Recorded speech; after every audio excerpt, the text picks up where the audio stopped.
Hello, and welcome to Two Lucky Spoons, your resource for modern, fresh family meals. Today, we're making my Mimi's ham and cabbage soup. Take a leftover ham bone, put it in a pot with enough water to cover, add some celery, carrots, and onions, and bring it to a boil. You'll let that simmer for an hour or so until the meat is nice and tender, and remove the ham bone from the stock. While that cools, you can add some beef base, some chili powder, salt and pepper, and then it's time for the vegetables.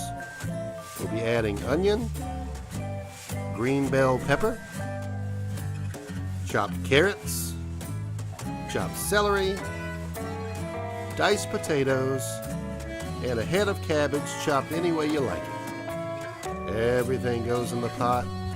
Let those flavors come together. While the ham bone cools, the soup begins to work its magic. Now that ham bone should be cool enough to touch by now, so do your best to take all the meat off the bone. Use everything but the squeal. Well, everything except for the fatty bits and the cartilage. That's not good soup. You'll shred it up into bite-sized pieces so it'll fit on a spoon and everyone can enjoy.